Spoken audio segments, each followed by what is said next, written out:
Before we dive into GA4 audiences that are going to help you win back clients by using little data in Google Ads, let me explain super quickly what GA4 audiences are. Simply put, you set a condition and tell to Google Analytics 4 whenever a person meets this condition, put him in a bucket. So now we're going to go into the browser and I'm going to show you the ways that you can create audiences in GA4. And before that, I want you to know that there is a rookie way to create audiences and then there is a professional way. What is the difference? Well, rookies assume that they know behavioral patterns on your website and then they structure audiences accordingly, whereas professionals actually look at the numbers, the real data that is already in there in GA4, and create audiences based off of that data. Let's go into the browser and I'm going to show you how to do it the professional way. The pro way of creating audiences starts in the explorations section of GA4 user interface.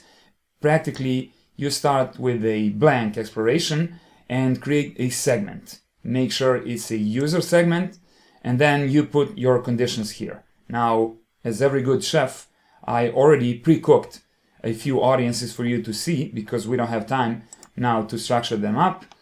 So let's start with one of the features that Little Data provides. It's actually a custom parameter called last transaction date. So this is how you would use it to create an audience. You choose it from the drop down here, last transaction date, and then set up a condition here, which in this example says that the last transaction date contains 2023. Now, this parameter gets updated every time a user purchases something on your website. So in case that somebody hadn't purchased anything in 2024, which is the year when I create this video, the user parameter called last transaction date will remain containing 2023 as the year number. So if you see it here, I applied this segment, this year no buy, and I'm looking at session default channel groups, and also for the metrics I chose gross purchase revenue and average purchase revenue, which is AOV or average order value in the language of GA4. What do we see here? I would say that there is a pattern that these two channels, paid social and organic social, are having way lower average order values compared to the other ones. So I could create a segment or the audience to retarget these people by right-clicking on this number and saying create segment from this selection. It automatically updates, and here you see we are looking at a nice little audience of 1.1 thousand people. Just have in mind that this audience is gonna populate retroactively only in GA4, meaning that you will be able to analyze what these people are doing from this moment on. But in Google Ads, the audience is gonna start populating from the moment of the creation of the audience, and it's not gonna be filled retroactively. So the pool is gonna start filling from the moment you create the audience. Moving on to another little data parameter that helps you with creating audiences, it's the purchase count. So as you can see, we have a segment applied here called serial buyers, and let me show you how's that structured. This time I didn't use the last transaction date. I use another little data provided parameter called purchase count little data, which is again a user property that gets attached to the user each time they purchase. Obviously count increases by 1. So I want only people who bought more than once, which is maybe not enough of a condition for them to be called serial, but for the sake of the demo, it's gonna do the job.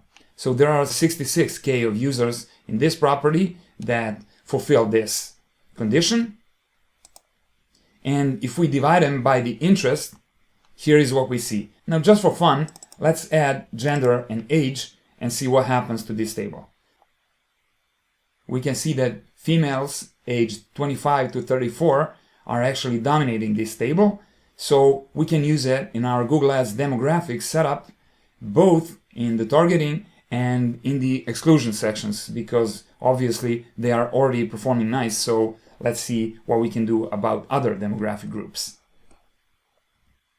The third exploration I'm going to show you has the most comprehensive structure of segments here, and subsequently the best abilities to create retargeting audiences. Let's start by looking at the numbers that we get from different session source medium channels. Now, I want you to pay attention to another little data specific parameter, which is called affiliation. Here it is. It's basically the Shopify order tag being attached to every purchase that happens on the Shopify e-commerce store and sent into GA4.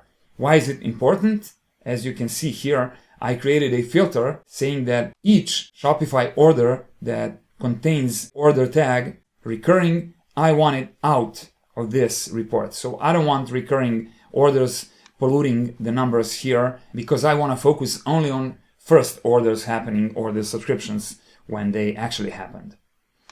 So if you look at here, you see YouTube influencer as session source medium that's making a decent amount of revenue. But instead of retargeting them as a whole, we created this report, which surfaces campaigns. Now, obviously, I cannot show them for the privacy reasons, but you see the buckets here and the progress of how each one of these campaigns actually contribute on the long run. For example, if you see this line number 2, even though it brings up a lot of revenue in the bucket of 1 to 2 purchases, it drops very fast. Whereas, for example, this one, line number 5, it keeps on performing even in the 5 to 6 purchases bucket. Now, you can easily retarget these people by right-clicking on this number and saying create segment from this selection, which I'm not going to do now because this is a live account, but you get an idea how you would retarget people who drop off very fast from your subscription program, and what kind of message do you want to send when it comes to this specific group of people. You can make use of even better granularity by using another little data parameter called lifetime revenue, and just like the name says, it represents the monetary value of a user, how much money they actually spent on your products. So as you can see here, we created 3 buckets: people who spent more than $200, people who spent less than 50, and those in between. Now again, you can spot the anomalies here and come up with your own ideas how to retarget these specific groups of people, or again, to exclude them, meaning that the audience that gets created in GA4 and gets transferred into Google Ads help you exclude particular groups of people who spend a particular amount of money on your website. I hope that this video expanded your point of view when it comes to creating GA4 audiences that will help you win back clients by using Google Ads and little data. Talk to you soon.